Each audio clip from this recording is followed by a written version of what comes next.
يا أيها الذين آمنوا ادخلوا في السلم كافة ولا تتبعوا خطوات الشيطان إنه لكم عدو مبين.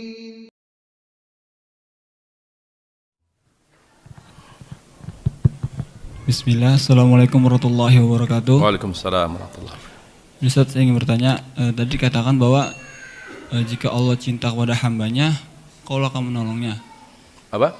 Jika Allah mencintai hambanya, maka Allah akan menolongnya dia. Nah, jadi pertanyaan, dan juga saya juga pernah mendengar seorang saya juga mengatakan bahwa ketika seorang terjerumus dalam kemaksiatan atau dosa-dosa besar, berarti Allah telah membiarkan dia gitu, sehingga dia tuh terjerumus karena dia Allah nggak menolongnya, sehingga dia melakukan dosa-dosa besar itu. Nah, jadi pertanyaan, seperti apa sih emang cinta Allah yang sebenarnya itu? Sedangkan kalau emang benar cinta, kenapa seorang hamba itu bisa terjerumus gitu dalam dosa besar? Gitu. Sekian, Assalamualaikum warahmatullahi wabarakatuh. Assalamualaikum warahmatullahi wabarakatuh. Wallahi kalau kita mengenal Allah dengan baik, kita tidak akan berpikir Allah akan menjerumuskan kita ke maksiat. Ya ikhwatal iman, Allah Jalla wa'ala menciptakan kekufuran, menciptakan maksiat bukan untuk dilakukan. Tapi Allah Jalla wa'ala menciptakan kekufuran, kemaksiatan hanya sekedar ujian. Kalau ada manusia bermaksiat, itu tidak pernah Allah biarkan. Jangankan maksiat, sekecil apapun keburukan, Allah selalu menolong kita. Hanya masalahnya para jamaah, ketika seorang dihadapkan oleh maksiat, dia yang milih. Faktor kebodohan, faktor hawa nafsu, pendukung-pendukung ketaatan diabaikan. Jadi kalau ada orang bermaksiat kepada Allah Jalla wa'ala, bukan Allah tidak tolong, bukan Allah biarkan. Allah Subhanahu wa ta'ala senantiasa menjaga hambanya dari segala maksiat. Contoh misalnya, Allah jadikan sholat penjaga maksiat. Tapi sholat yang bagaimana? Kata Syekhul Islam Taimiyah, sholat yang menjaga seorang hamba dari maksiat, sholat yang khusyuk. Inna sholata tanha 'anil fahsya wal munkar. Anda sholat yang benar, Allah jaga dari perbuatan maksiat. Hanya saja berapa di antara kita yang sholatnya khusyuk dengan baik? Itu yang membuat kita berbohong, menipu, menzalimi orang. Karena kita sholat aja banyak nggak benar. Hadirkan syarat Allah, Allah pasti tepati janjinya. Ya. Kemudian kenapa Allah biarkan? Allah tidak membiarkan. Apa kata Allah? Falamma zaghu azaghallahu qulubahum. Ketika dia menutup celah kebaikan, ya, menutup celah kebaikan, kemudian dia mengikuti kata hatinya, mengikuti keinginannya, lebih milih ya hasratnya, azaghallah, maka Allah biarkan. Jadi awalnya Allah cegah. Para jemaah, Allah menyiapkan malaikat yang selalu mengajak kebaikan. Itu Allah, sampai menyiapkan pasukan malaikat yang selalu membisikkan kebaikan kepada kita. Jangan. Kalau sampai Allah biarkan, buat apa Allah ada malaikat? Menghadirkan malaikat. Buat apa Allah Jalla wa'ala ya menghadirkan banyak sekali celah-celah kebaikan, membuka pintu-pintu kebaikan. Berapa banyak Allah Subhanahu wa ta'ala menutup celah-celah keburukan, tapi kita tidak pedulikan itu. Jadi kesimpulannya para jemaah yang dimulakan Allah Subhanahu wa ta'ala, dalam banyak ayat dan hadis Allah menyampaikan ya bahwa keburukan itu pilihan manusia. Pilihan manusia. Ujian. Ya. Lalu dia dibisikkan oleh syaitan. Dibisikkan, Allah tidak pernah. Ya, Allah tidak pernah mendorong seorang untuk bermaksiat. Tapi ketika Allah ingin tolong, tapi dia tutup. Dia tutup. Dia tidak peduli. Para jemaah Allah Subhanahu wa taala. Bukankah ketika seorang bermaksiat ada rasa bersalah? Ada rasa bersalah? Ada rasa bersalah. Kenapa dia tetap lanjutkan maksiat itu para jemaah Allah Subhanahu wa taala? Jadi Allah Azza wa Jalla menghadirkan maksiat di depan kita itu ujian. Hanya sebatas itu. Tapi yang memilih, yang melakukan maksiat siapa? Kita. Tapi kalau kita ada rasa bersalah, insya Allah Allah akan kembali bimbing kita kepada taubat. Taubat dari Allah Jalla wa ala.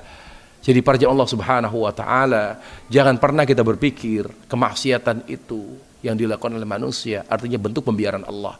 Allah tidak pernah membiarkan hambanya bermaksiat. Allah selalu membimbing kita kepada taat.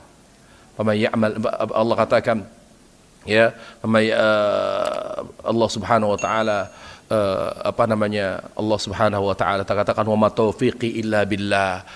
Yang membuat aku bisa berbuat baik hanya Allah Subhanahu wa taala. Yang membuat kita melakukan kemaksiatan itu adalah karena faktor hawa nafsu. Hawa nafsu, ya ikhwatal, kalau kita tidak menutup pintu-pintu hidayah, kalau kita tidak menutup pintu-pintu kebaikan, maka kita akan ditarik oleh Allah kepada taubat. Pasti, insya Allah. Karena di hati kita kalau masih ada benih-benih fitrah, pasti akan Allah tarik. Yang membuat dia tetap di atas kufur, maksiat, kesesatan, karena dia tutup telinganya, dia tutup matanya, dia tutup hatinya. Makanya Allah katakan tentang orang kafir, lahum qulubun la yafqahuna biha, walum a'yun la yubsiruna, walum adhan la yasma'una biha. Orang-orang kafir itu kenapa dia tetap milih kufur? Karena dia punya mata, dia tutup. Dia lihat Al-Quran, dia lihat dakwah, dia lihat ceramah, dia lihat banyak sekali keagungan Allah, tanda-tanda besar Allah, dia tutup matanya. Dia nggak mengakui Allah pencipta, Allah maha besar, Allah yang berhak diibadai. Dia dengar Al-Quran, dia dengar ceramah, dia dengar, tapi dia tutup telinganya. Dia paham hati, tersentuh hatinya, tapi dia tutup hatinya, tetap kufur. Jadi yang membuat manusia tetap bermaksiat dan kufur siapa?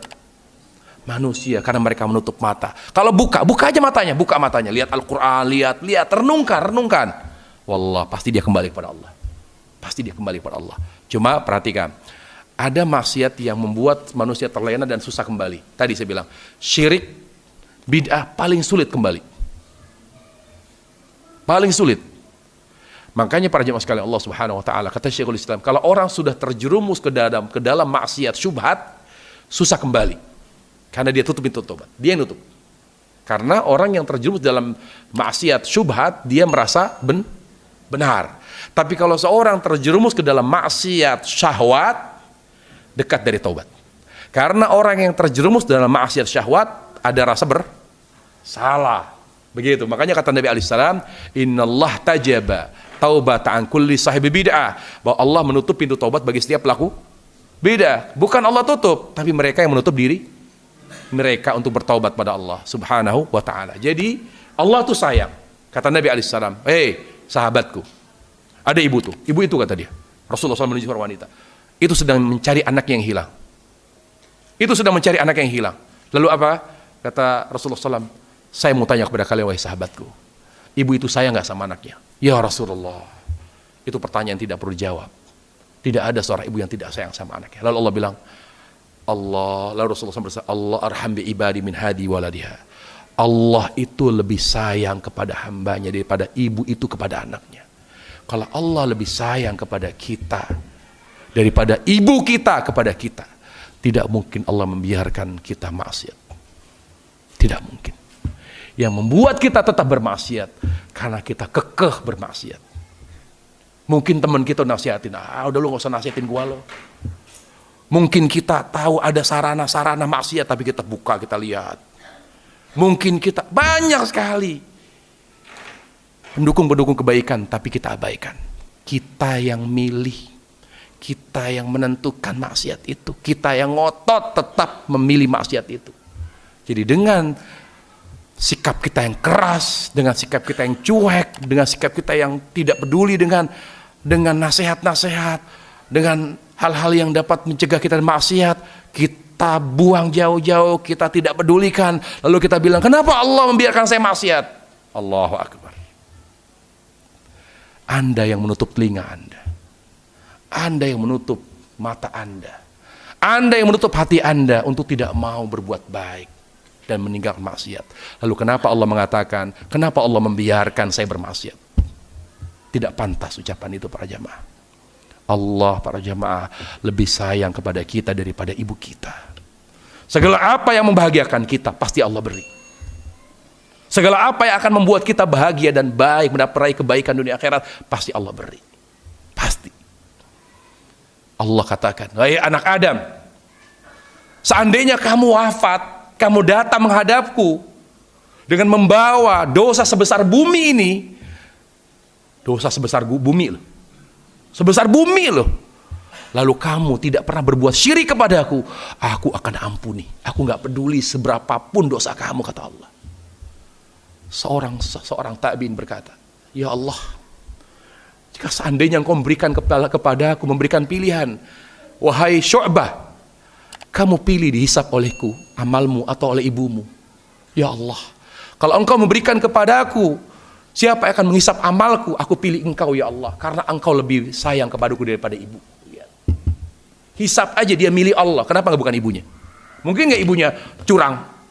Mungkin nggak ibunya, kamu ini nggak beramal, ada pernah gibah, pernah begini, sholat kamu kurang ini, jadi kamu begini, jadi kamu ke surga. Ibu ada nggak yang melempar anak yang neraka? Nggak mungkin. Tapi Syu'bah milih Allah yang menghisap amalnya. Kenapa? Karena Allah lebih sayang kepada hambanya daripada ibunya. Lihat, mintanya dihisap sama Allah, bukan sama ibu kandungnya. Jadi dengan demikian para jemaah, mungkin nggak Allah membiarkan hambanya bermaksiat? Tidak mungkin. Hanya dia yang nggak tahu malu. Makanya kata Nabi alaihissalam, fa'ilam tastahi, kalau kamu tidak punya rasa malu kepada Allah, udah susah dicegah. Masalahnya orang itu nggak malu sama Allah. Kalau udah nggak malu, gimana dong? Dinasihati, ditegur, dikirim, di-share, tausiah, nasihat, apaan sih ini? Lalu dia bilang, kenapa Allah biarkan saya maksiat? Itu bahasa kamu gitu. Kalau di faktanya, di realitanya, kenyataannya, banyak hal yang membuat dia mencegah, tidak hal-hal yang dapat mengurungkan niatnya untuk bermaksiat, banyak sekali. Gitu kira-kira. Jelas ya? Baik, kita akhiri majelis kita dengan majelis. Subhanakallah bihamdik, asyhadu an la ilaha illa anta, astaghfiruka wa atubu ilaik. Assalamualaikum warahmatullahi wabarakatuh.